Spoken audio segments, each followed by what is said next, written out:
है। आज से प्रधानमंत्री नरेंद्र मोदी बंगाल के 2 दिवसीय दौरे पर रहेंगे। पीएम मोदी आज से बंगाल के दौरे पर रहेंगे। जीत के बाद पहली बार बंगाल जाएंगे प्रधानमंत्री नरेंद्र मोदी। पीएम मोदी का बंगाल का दौरा, बंगाल स्थापना दिवस समारोह में शामिल होंगे प्रधानमंत्री नरेंद्र मोदी। 18,880 करोड़ रुपए की 30वीं प्रधानमंत्री किसान किस्त जारी करेंगे। देश भर के 9.44 लाख से अधिक किसानों को इसका लाभ होगा। तो जीत के बाद पहली बार प्रधानमंत्री नरेंद्र मोदी बंगाल जाएंगे। पीएम मोदी का ये बंगाल का दौरा, प्रधानमंत्री नरेंद्र मोदी बंगाल स्थापना दिवस समारोह में शामिल होंगे। पश्चिम बंगाल में डबल इंजन की सरकार और प्रधानमंत्री नरेंद्र मोदी की उपस्थिति। करीब 18,880 करोड़ रुपए की 23वीं प्रधानमंत्री किसान किस्त जारी करेंगे पीएम मोदी। पश्चिम बंगाल में प्रधानमंत्री नरेंद्र मोदी की उपस्थिति रहेगी। आज से 2 दिवसीय बंगाल दौरे पर प्रधानमंत्री नरेंद्र मोदी। देश भर के करीब 9 करोड़ 44 लाख से अधिक किसानों को इससे सीधे लाभ होगा। डायरेक्ट बेनिफिट ट्रांसफर डीबीटी के माध्यम से उनके किस्त जो है उनके खाते में पहुंच जाएंगे। और चलिए इसी खबर पर हमारे साथ हमारे सहयोगी स्नेह कमल जुड़ रहे हैं फोन लाइन पर। स्नेह, बताइए, पश्चिम बंगाल का दौरा, प्रधानमंत्री नरेंद्र मोदी का क्या कार्यक्रम? जी बिल्कुल कीर्तिमान, आज प्रधानमंत्री नरेंद्र मोदी पश्चिम बंगाल के स्थापना दिवस और 12वें अंतर्राष्ट्रीय योग दिवस के कार्यक्रम में शामिल होने के लिए शनिवार को कोलकाता जा रहे हैं। पीएम शनिवार को हुगली जिले के तारकेश्वर में बंगाल दिवस यानी बंगाल के स्थापना दिवस समारोह में भी भाग लेंगे। बंगाल में सत्ता परिवर्तन के बाद भाजपा सरकार पहली बार 20 जून को राज्य स्थापना दिवस मनाने जा रही। इससे पहले पूर्ववर्ती तृणमूल कांग्रेस पिछले कुछ वर्षों से बंगला नववर्ष यानी पोइला वैशाख के दिन यानी 14 से 15 अप्रैल को राज्य के स्थापना दिवस मनाती थी, लेकिन इस बार 20 जून को राज्य स्थापना दिवस मनाएगा। प्रधानमंत्री मोदी इस दौरान तारकेश्वर में राज्य सरकार की ओर से जनसंघ के स्थापक डॉक्टर श्यामा प्रसाद मुखर्जी की 125वीं जयंती के उपलक्ष्य में उनकी 125 फुट ऊंची प्रतिमा के लिए भूमि पूजन भी करेंगे। वहां पर रेलवे, कृषि, ग्रामीण विकास, मत्स्य पालन, पशुपालन से जुड़ी कई परियोजनाओं का उद्घाटन करेंगे। कीर्तिमान की कार्यक्रम प्रधानमंत्री मोदी किसान सम्मान निधि की 23वीं किस्त भी जारी करेंगे। इसके तहत देश भर के 9 करोड़ 44 लाख किसानों के खाते में 18,880 करोड़ रुपए ट्रांसफर किए जाएंगे। इसमें बंगाल के किसान को 45 लाख से अधिक किसानों को भी 900 करोड़ रुपए की ज्यादा राशि मिलेगी।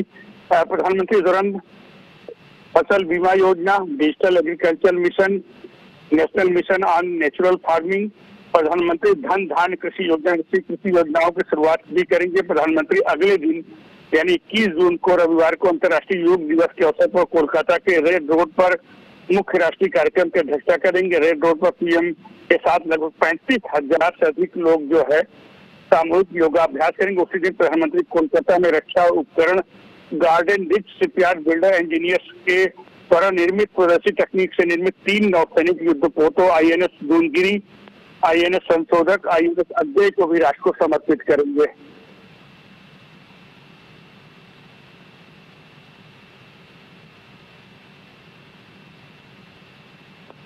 हेलो,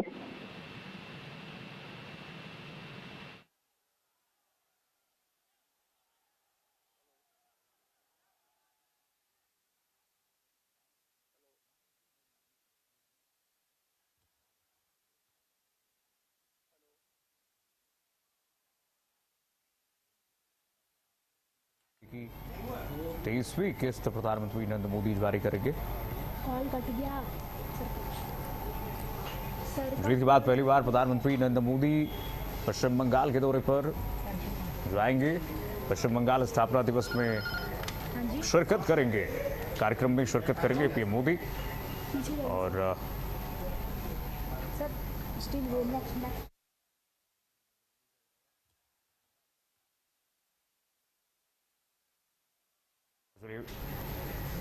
बता दें, पश्चिम बंगाल के दौरे पर प्रधानमंत्री नरेंद्र मोदी रहेंगे। 18,880 करोड़ रुपए की 23वीं प्रधानमंत्री किस्त जारी करेंगे।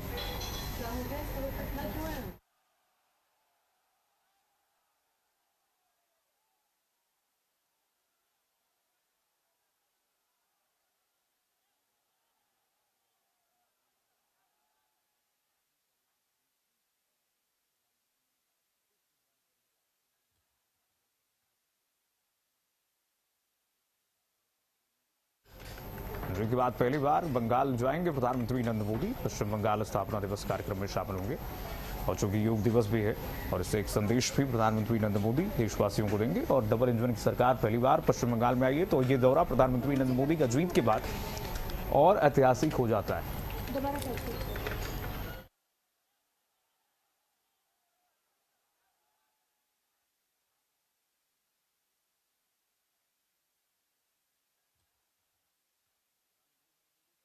पश्चिम बंगाल का दौरा, पीएम मोदी पश्चिम बंगाल के 2 दिवसीय दौरे पर पहुंच रहे हैं। प्रधानमंत्री नरेंद्र मोदी का पश्चिम बंगाल का यह दौरा।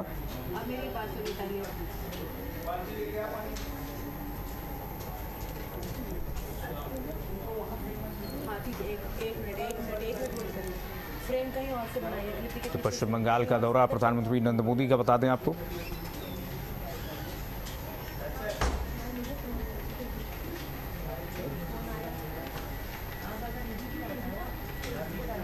प्रधानमंत्री नरेंद्र मोदी का पश्चिम बंगाल का दौरा, बता दें आपको 18,880 करोड़ रुपए की 23वीं किस्त प्रधानमंत्री नरेंद्र मोदी जारी करेंगे। इससे सीधे 9 करोड़ 44 लाख किसानों को देश भर के फायदा होगा।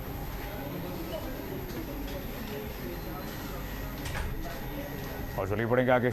एक और बड़ी खबर आपको बताते हैं, यूपी से बड़ी खबर। ललितपुर में सीएम योगी आदित्यनाथ ने जमकर निशाना साधा है विपक्ष पर। समाजवादी पार्टी पर सीएम योगी आदित्यनाथ ने जमकर निशाना साधा है। सीएम योगी आदित्यनाथ ने कहा कि ललितपुर में पिछली सरकारों ने विकास नहीं किया। ललितपुर ने पिछली सरकारों का दंश झेला है। आज ललितपुर बदल चुका है। 2017 से पहले ललितपुर विकास से कोसों दूर था।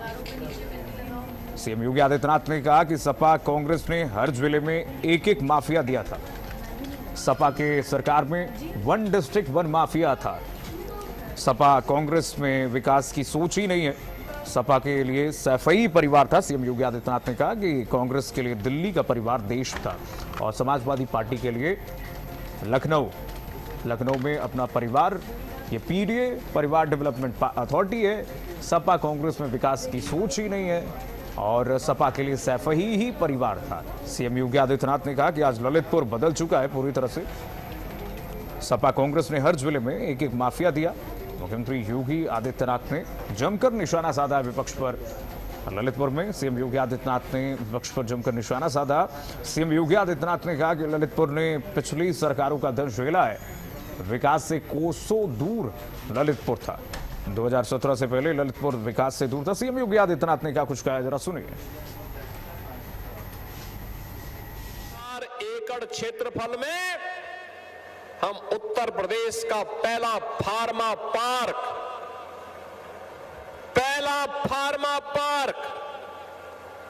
आपके ललितपुर जनपद में बनाने जा रहे हैं। प्रदेश में कहीं बन रहा है तो ललितपुर में बनेगा, ललितपुर में, और उसके लिए हम पूरी तैयारी कर चुके हैं।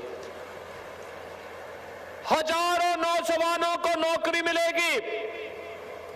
ये फार्मा पार्क जो ड्रग बल्क पार्क बनने जा रहा है, इसके बारे में कोई जानता है, इसकी कीमत कोई जानता है और इसके महत्व को कोई जानता है तो आपके लोकप्रिय सांसद अनुराग शर्मा जी उसके महत्व को अच्छी तरह जानते हैं और इसीलिए आज वह भी आपके यहां बनने जा रहा है। बहनों और भाइयों, अब मुझे अच्छा लगता है कि हमारी बहन और बेटियां, हमारी माताएं सिर में घड़ा लेकर के नहीं, हर घर नल की योजना साकार हो रही है बुंदेलखंड के अंदर। हर घर नल की योजना।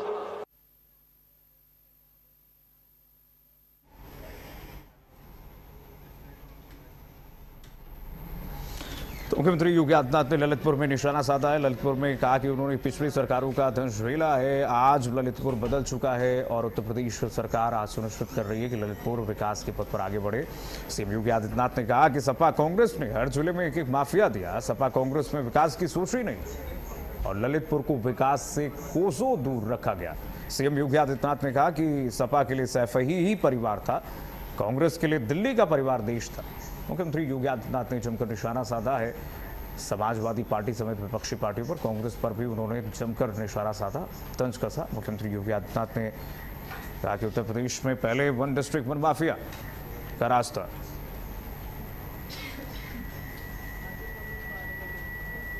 और चलिए बढ़ेंगे आगे, एक और बड़ी खबर आपको बता दें, नीट एग्जाम को लेकर के देश भर में अलर्ट जारी कर दिया गया है। नीट एग्जाम को लेकर के देश भर में अलर्ट जारी किया गया है। बता दें सभी परीक्षा केंद्रों पर एनटीए की मॉक ड्रिल हुई है। परीक्षा केंद्र पर कड़ी सुरक्षा के इंतजाम किए गए हैं। रात 8 बजे तक देश भर में मॉक ड्रिल होगा। कल नीट यूजी 2026 का री एग्जाम होगा और इस बीच आपको बता दें कि देश भर में रेड अलर्ट जारी कर दिया गया है। कल नीट यूजी 2026 का री एग्जाम होगा। करीब 22,79,000 से अधिक अभ्यर्थी परीक्षा में शामिल होंगे। 551 भारतीय शहरों और 14 विदेशी शहरों में ये परीक्षा होगी। देश भर में 5,500 से ज़्यादा परीक्षा केंद्र बनाए गए हैं। नीट एग्जाम को लेकर के देश भर में अलर्ट जारी कर दिया गया है। कड़े इंतजाम के लिए आज देश भर में मॉक ड्रिल है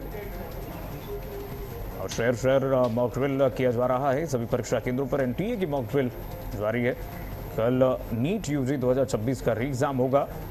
आज रात 8 बजे तक देश भर में मॉक ड्रिल किया जाएगा। नीट एग्जामिनेशन को लेकर के प्रशासन सख्त इस वक्त अलर्ट मोड पर है, सख्त हो चुका है जगह जगह। 551 भारतीय शहरों को और 14 विदेशी शहरों में परीक्षा होगी।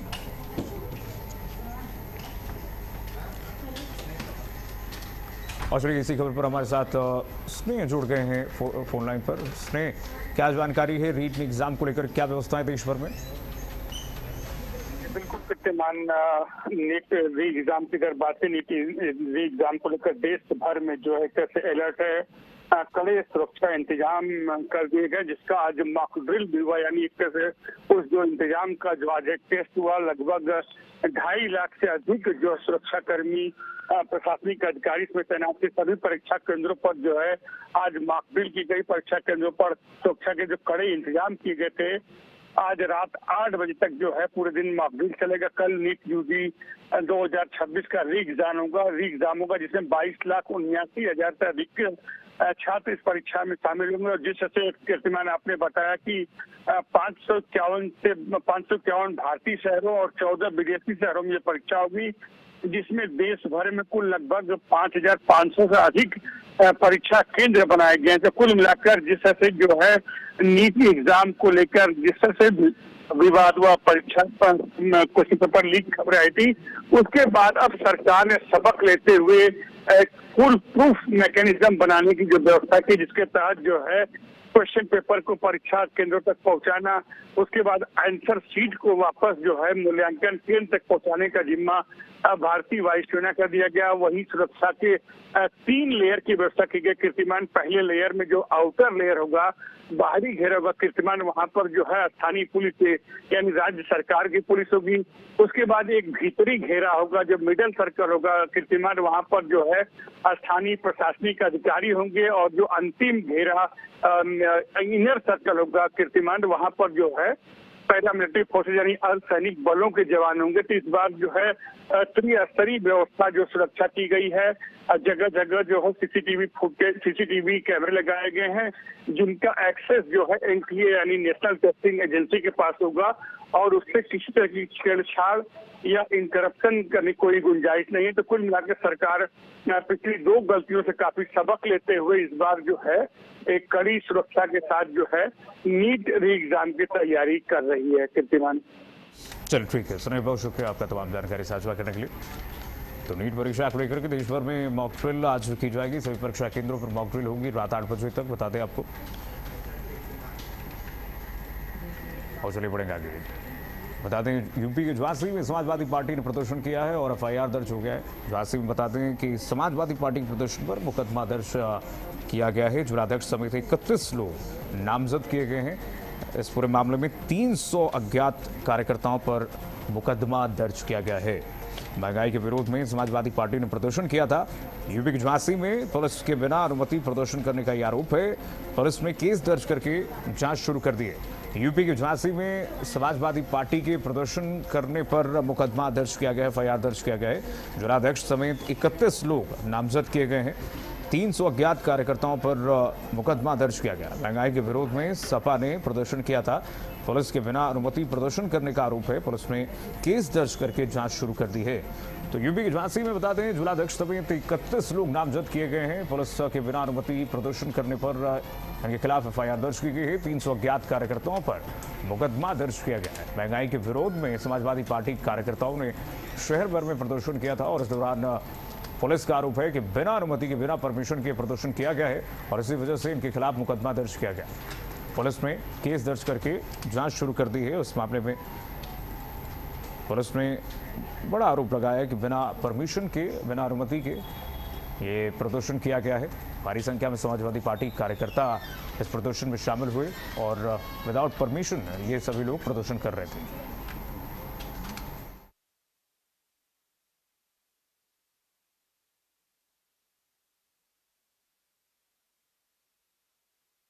लोकतंत्र के एक स्तंभ में आता है, उसी पद्धति को हमने अपनाया है। और जो लोग ये कह रहे हैं कि अनुमति, तो ये अनुमति अगर वो अन्याय करते हैं तो उनसे क्या अनुमति लेंगे? खुद ही अन्याय हमको उपदेश देगा, इस तरीके का बात कहना उनका गलत है। उनका कहना है जाम लग गया था, आम नागरिक परेशान। भारतीय जनता पार्टी के बड़े बड़े कार्यक्रम होते हैं, कभी जाम नहीं लगता। लगातार भारतीय जनता पार्टी अपने कार्यक्रमों को करती है और सड़क में करती है, तब कभी कोई जाम नहीं लगता, उन पर मुकदमा नहीं लगता। लेकिन अगर समाजवादी पार्टी भारतीय जनता पार्टी की कमियों को बताता है, जनता के हितों की बात करता है, तो वो जाम लग जाता है। निश्चित रूप से आने वाले दिनों में भारतीय जनता पार्टी उत्तर प्रदेश से हटेगी।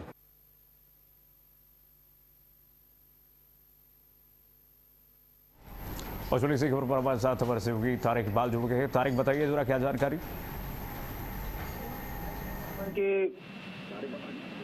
समाजवादी पार्टी के कुछ लोगों ने डीएम कार्यालय पर महंगाई को लेकर विरोध प्रदर्शन किया था और नीट पेपर को लेकर, जिस पर प्रशासन से अनुमति न लेने पर पुलिस ने जिलाध्यक्ष ब्रजेंद्र सिंह यादव समेत 31 नाम दर्ज और 300 अज्ञात कार्यकर्ताओं के खिलाफ मुकदमा दर्ज किया है।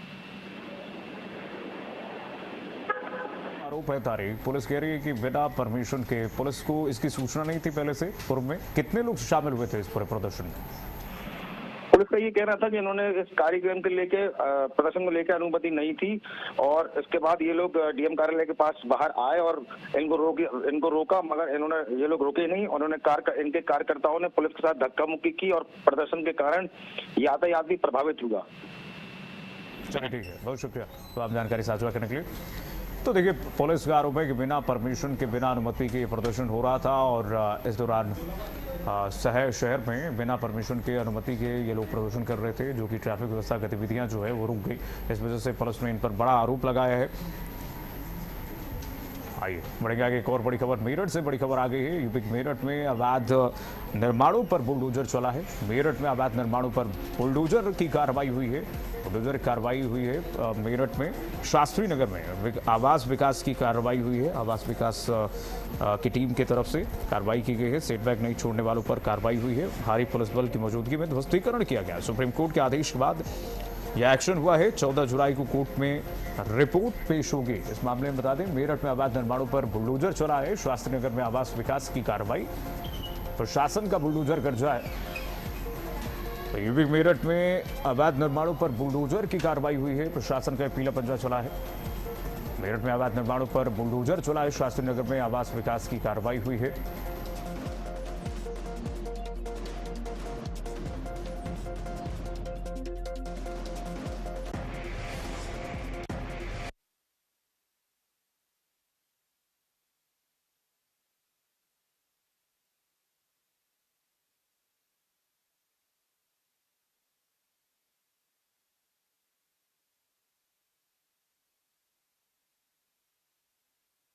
और चलिए बढ़ेंगे आगे। पंजाब के जालंधर कमिश्नरेट को बड़ी सफलता लगी है। पंजाब पुलिस को एक बड़ी सफलता हाथ लगी है। बता दें आपको, पंजाब में जालंधर में कमिश्नरेट पुलिस को एक बड़ी सफलता मिली है। पुलिस ने विदेश में बैठे हैंडलर से जुड़े एक्सटॉर्शन और फायरिंग गैंग के 4 सदस्यों को गिरफ्तार किया है। पंजाब में बता दें कमिश्नरेट पुलिस को एक बड़ी सफलता मिली है। पुलिस ने विदेश में बैठे हैंडलर्स से जुड़े एक्सटॉर्सन और फायरिंग गैंग के 4 सदस्यों को गिरफ्तार किया गया। आरोपियों के कब्जे से 3 आधुनिक पिस्तौल और जिंदा कारतूस बरामद किए गए हैं। शुरुआती जांच में खुलासा हुआ है कि आरोपी विदेश से मिले निर्देशों पर जालंधर और एसपीएस नगर में फायरिंग की वारदातों को अंजाम दे रहे थे। मामले में एफआईआर दर्ज करके पुलिस गैंग के अन्य सदस्यों और नेटवर्क की जांच में जुटी हुई है। तो विदेशी हैंडलर्स के पास से अत्याधुनिक पिस्तौल और जिंदा कारतूस बरामद किए गए। तो गैंग के अन्य सदस्यों की तलाश जारी है। पंजाब के जालंधर में कमिश्नरेट पुलिस को बड़ी सफलता।